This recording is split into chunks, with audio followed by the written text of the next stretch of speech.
Olá pessoal, tudo bem com vocês? Hoje nossa aula é sobre noção de texto, contexto, coesão e coerência.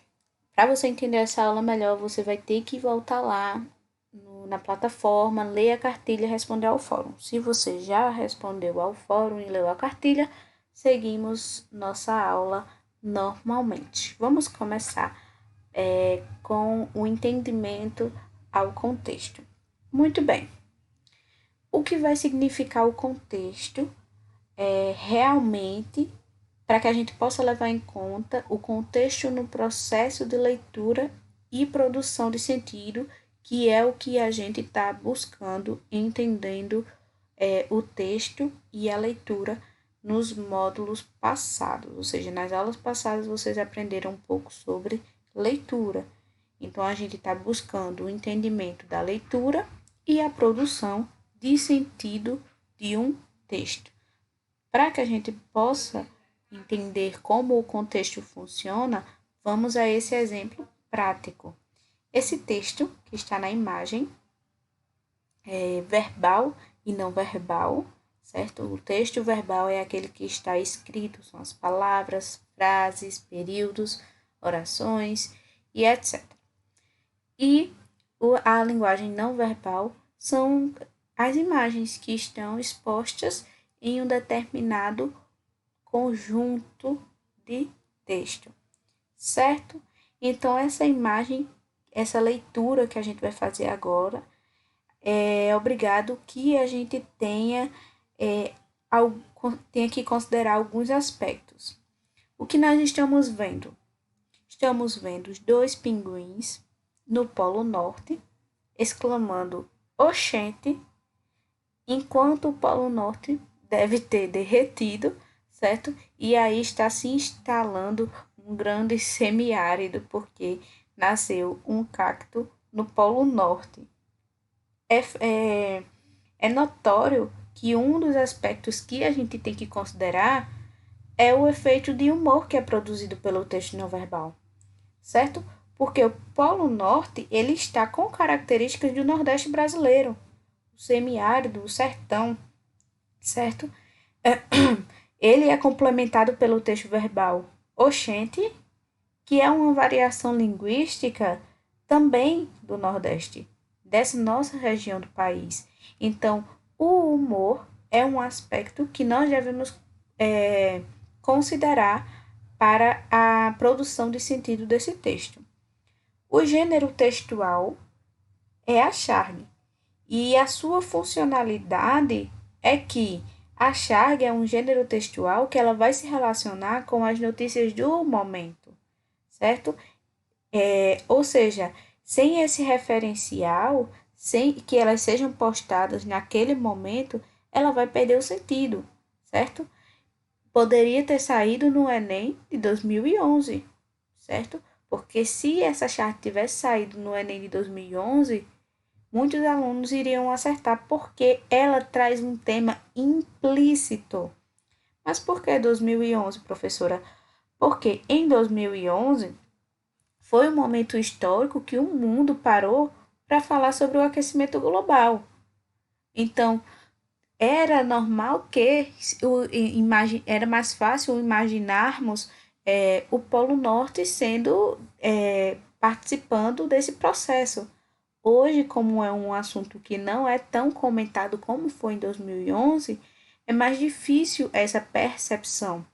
Então, as charges que vão cair no Enem, elas vocês têm que atentar para a data e o que se falou naquela data, certo? Se for um de 2020, a gente vai saber que assunto é mais falado, que momento histórico aquela charge foi falada, porque normalmente será o tema implícito dela, certo? Dessa maneira, todas essas informações, o humor, o gênero textual, o tema implícito, certo? Vão constituir o contexto para a compreensão da chave. E é isso que um contexto é: trazer interrelações para uma história. E aí, a gente passando agora para a coesão. Pessoal, A coesão, ela é uma unidade que vai consistir no resultado do emprego correto dos termos conectivos da linguagem, o que vai permitir você expressar uma ideia e vai omitir o desnecessário e vai se prender às relações existentes entre a ideia principal e as secundárias. Esse resultado ele vai acontecer ao correto emprego do tópico frasal. Vamos lá. Para que você consiga atingir 50%, 100% da coesão, você precisa ter 50% de ideias organizadas e 50% do domínio gramatical, certo? Antes que eu produza um texto, eu tenho que pegar que assuntos eu vou falar, que assuntos eu preciso falar. Eu vou organizar essas ideias, porque não adianta colocar uma ideia no final, sendo que ela deveria estar no início. E também, quando eu falo em omitir o desnecessários, organizar as ideias vai me ajudar nisso. Produzir um texto coeso significa organizar as ideias de forma que haja concordância, certo? Em relação entre diversos elementos que vão constituir o texto. Quem são esses diversos elementos? A concordância verbal, nominal, regência verbal, colocação pronominal, ou seja, todo o conhecimento que a gente tem sobre a gramática. Organizar as ideias e o conhecimento gramatical estão ligados, assim como a presença de coesão e coerência em um texto, certo? Embora a coesão e a coerência sejam diferentes, certo? Elas estão sempre interligadas, têm que estar sempre caminhando juntas. Dentre os mecanismos de coesão, nós citamos a concordância verbal, nominal, tal. Só que quando a gente fala sobre todos esses aspectos gramaticais, a gente ressalta que é assim, escrever de uma forma coesa é atentar aos detalhes de um texto. Não basta apenas ter domínio, certo? A gente tem que ver os detalhes para que a gente possa articular as partes que vão compor o texto, tornando esse texto compreensivo para o receptor. Quem é o receptor? Quem está lendo o que escrevo. Eu posso ser o receptor? Posso, a partir do momento que eu leio qualquer texto que o emissor escreveu. Quem é o emissor? O autor, certo? Isso aí são em elementos da comunicação que nós vemos essas separações. A exemplo de um texto coeso, nós temos esse texto padrão. Os sem terra fizeram um protesto em Brasília contra a política agrária do país, porque consideraram injusta a atual distribuição de terras. Porém, o ministro da Agricultura considerou a manifestação um ato de rebeldia, uma vez que o projeto de reforma agrária pretende apresentar milhares de sem terra. Pessoal, esse texto ele é um texto bem tradicional, certo? Só que se a gente for olhar, é um texto, certo? Que ele está muito bem escrito, que a gente consegue entender de forma objetiva o que acontecia em 2007. A gente consegue entender vários aspectos em um pequeno texto, ou seja, é uma abreviação, ele exclui todos os fatores que não são redundantes para explicar uma situação. Então a gente consegue ver a coesão agindo. Ele tem domínio gramatical, organizou a ideia, certo? E resumiu ela. A coesão ela está muito relacionada a esse resumo que a gente precisa ter também na nossa redação. Não vamos esquecer disso, certo? Então esse é o exemplo prático de um exemplo de texto coeso. Vamos para a coerência. A coerência ela valendo nos da definição primariamente apresentada para a coerência, é que ela é a ligação perfeita, inteligível das partes de um texto como o seu todo. Podemos dizer que ela consiste em ordenar e interligar as ideias de maneira clara e lógica, de acordo com um plano definido, certo? É muito parecido essa parte com a coesão, que você tem que organizar as ideias Só que a coerência, ela vai significar a ligação lógica e harmoniosa da linguagem. Ou seja, o sentido do texto deve estar claro e ordenado. A gente tem que perceber isso, o leitor tem que perceber isso.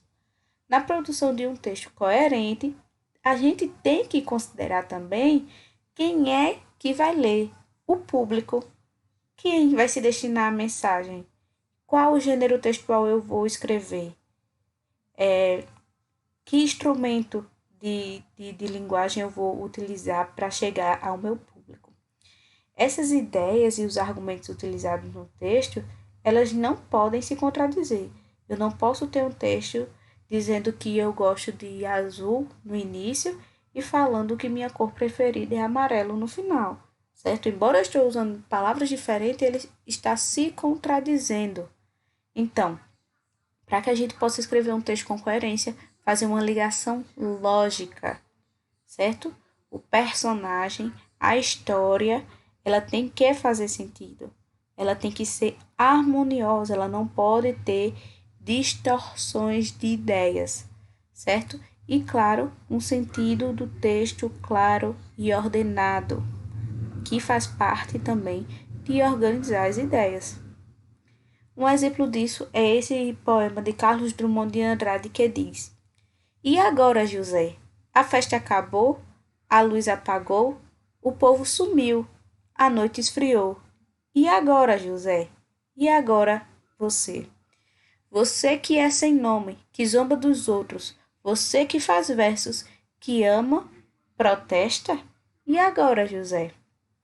Então, esse lindo poema de Carlos Drummond de Andrade, é, ele, ao longo das estrofes, ele fala uma sucessão lógica de fatos que vão dar a exata ideia do processo de desgregação social do qual José é vítima, e esse enquadramento dá-se o nome de coerência textual. Assim, a consistência das ideias apresentadas vem sendo um fator fundamental que garante um texto coerente. Produzir um texto coeso e coerente é dar sentido a ele e fazer significar a mensagem que se deseja transmitir. Dessa forma, ao produzir os textos coesos, nós devemos observar se há um sentido da ideia do texto e se as mesmas ideias não se contradizem. No texto coeso, não, perdão, no texto coerente. Devemos atentar para que a gente não repita certas questões. Não? Repetição de palavras, nós estaríamos falando da coesão. E repetição de ideias, nós estamos falando da coerência. Então, a gente tem que ver se essas questões elas não se repetem. Devemos evitar repetição de ideia ou termo. Quando a gente fala de repetição de ideia, a gente está falando da coerência. Quando a gente fala de repetição de termos, a gente está ligando à coesão, certo? Quando a gente fala da parte gramatical, a gente está falando de uma articulação interna. Quando a gente está falando desse nível mais profundo, da ideia estar ligada, a gente está falando da articulação externa, e essas são as principais diferenças entre coesão e coerência. Articulação interna, coesão, que vai nos trazer as questões gramaticais, e a coerência, uma articulação externa, que vai nos trazer o nível mais profundo daquele texto, certo? Então, anota aí. Eu assisti essa aula, estou sem saber o que fazer, professora, me ajude. Pessoal, nós temos aulas postadas todas as segundas-feiras, certo? Encontro por aula online aqui no YouTube, eu marcarei com uma semana de antecedência. Podem comentar aqui no YouTube mesmo, que eu vou ver tudo, certo? Tirem dúvidas lá no fórum de dúvidas, que eu vou estar olhando. Responderei as mais importantes ou ou as que não se repetiram ainda. Curtam, ativem as notificações, porque mesmo que vocês não entrem no Moodle, vocês podem receber a notificação de que chegou o vídeo novo para vocês, certo? E qualquer dúvida, eu abro toda segunda-feira o grupo lá no WhatsApp. Quem não está, entre.